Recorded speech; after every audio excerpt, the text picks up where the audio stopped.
बिहार में पिछले सप्ताह एक राजनीतिक घटना घटी जिसकी चर्चा पूरे राज्य में है और जिसका प्रभाव बिहार के लोगों पर भी पड़ा है। वह घटना है बिहार में सामाजिक सुरक्षा पेंशन को 400 रुपये से बढ़ाकर 1100 रुपये कर दिया जाना। बिहार में करीब एक दशक पहले से 60 साल से ऊपर के बुजुर्गों को, जिसमें विधवाएं शामिल हैं, जिसमें विकलांग भी शामिल हैं, उनको 400 रुपये सामाजिक सुरक्षा पेंशन के तौर पे हर महीने दिया जाता था। यह पेंशन नीतीश कुमार की सरकार ने शुरू किया था। करीब 10 साल या 15 साल से ज़्यादा हो गए यह पेंशन शुरू किए हुए। अब जाके वह पेंशन 1100 रुपये किया गया है, यानी कि हर महीने अब 60 साल से उम्र के बुजुर्गों को 1100 रुपये पर मंथ पेंशन मिलेगी। एक सर्वे बताते हैं कि बिहार में करीब 80% लोगों की आमदनी प्रतिदिन 100 रुपया भी नहीं है। कहने का मतलब यह है कि बिहार के 80% लोग प्रतिदिन का 100 रुपया भी नहीं कमाते हैं। तो सरकार की यह घोषणा अगर देखें, सरकार का यह कदम देखें तो जन कल्याणकारी है। लोगों के ज़िंदगी को बेहतर बनाने के लिए या लोगों को गरीबी के संत्रास से थोड़ी सी छुटकारा दिलाने के लिए यह एक अच्छा कदम है। लेकिन क्या यह सचमुच में यह वैसा ही है जैसा दिख रहा है? क्योंकि करीब एक डेढ़ दशक से यह पेंशन लगभग 400 रुपये बुजुर्गों को मिलता आ रहा था। अब यह पिछले महीने 1100 रुपये की घोषणा की गई है और जुलाई महीने से 1100 रुपये पेंशन मिलना शुरू भी हो गया है।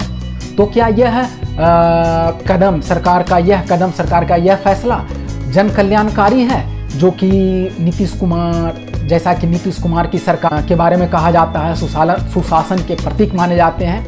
तो मुझे ऐसा लगता है और बिहार के बहुसंख्यक लोगों को, पढ़े लिखे समझदार लोगों को ऐसा लगता है कि नहीं, ऐसा नहीं है। अगर ऐसा होता, यह जन कल्याणकारी फैसला होता, लोकोपकारी फैसला होता, लोगों के ऊपर उपकार करने वाला फैसला होता, तो यह कब का कर दिया जाता। जबकि दूसरे राज्य में, बिहार के पड़ोसी ही कुछ राज्य हैं जहां पर यह पेंशन 1000 रुपये, 1500 रुपये, कहीं कहीं तो 2000 रुपये है। जबकि बिहार एक गरीब राज्य है, बदहाल राज्य है, बेरोजगारी से ग्रसित राज्य है। तो यहाँ पर तो और भी ज़रूरत थी कि यहाँ पे बुजुर्गों को पेंशन 2000 रुपये मिले या 3000 रुपये तक मिले, ताकि उनके जीवन में थोड़ी सी और गुणात्मक वृद्धि हो जाए। लेकिन ऐसा हुआ नहीं। ये इस साल हुआ है। इस साल क्यों हुआ है? क्योंकि आगे आने वाले 3-4 महीनों में बिहार का चुनाव है। तो चुनाव को किसी तरह से प्रभावित करने के लिए यह कदम उठाया गया था।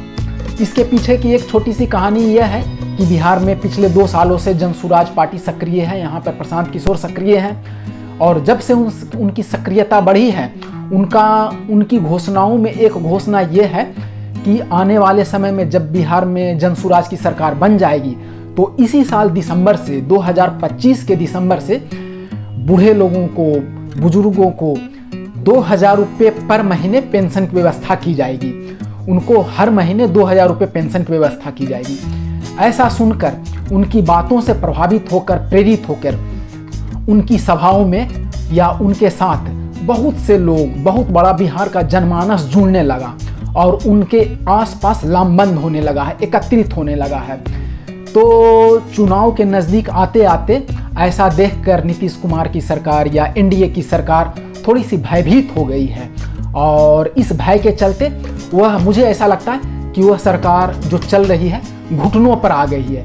उसे कहीं ना कहीं यह डर सताने लगा है कि आने वाले समय में अगर इसी तरह से माहौल बदलता रहा, माहौल जारी रहा और जनसुराज के प्रति लोग प्रभावित होते रहे, उसकी विचारधारा से, उसके दिए जाने वाले लाभों से, उसके दिए जाने वाले शिक्षा और रोजगार के वादों से, तो आने वाले समय में मौजूदा सरकार को वोट देने वाले लोगों की संख्या बहुत कम रह जाएगी और यह सरकार हाशिए पे चली जाएगी और आने वाले समय में जनसुराज पार्टी की सरकार बनेगी। तो उससे बचने के लिए, जो सरकार अभी घुटने पर आई है, उससे बचने के लिए, अपने आप को कुर्सी से विहीन करने से बचने के लिए सरकार ने आनन फानन में और त्वरित कदम उठाते हुए बुजुर्गों को 1100 रुपये पेंशन देने की योजना स्वीकार कर ली है, जिससे कि इस महीने से बुजुर्गों को 1100 रुपये पेंशन मिलेगी। लेकिन यह फैसला होने के साथ ही फ़ायदा तो सबको हो रहा है, फ़ायदा तो उन बुजुर्गों को हो रहा है, लेकिन इसके पीछे का मकसद, इसके पीछे की मंशा सभी को समझ में आ रही है कि आनन फानन में यह फैसला लिया गया है जो कि सिर्फ वोटों के लिए है, बिहार के भलाई के लिए नहीं है, बिहार के लोगों का जीवन स्तर सुधारने के लिए नहीं है। अगर बिहार के लोगों का जीवन स्तर सुधारने के लिए होता तो आज के डेट में, आज के दिनांक में, जब माननीय नीतीश कुमार की सरकार जब 15 सालों तक शासन कर चुकी है, तो प्रति व्यक्ति आय यहाँ के 100 में से 80 लोगों की प्रति व्यक्ति आमदनी 100 रुपये भी नहीं है। ऐसा क्यों?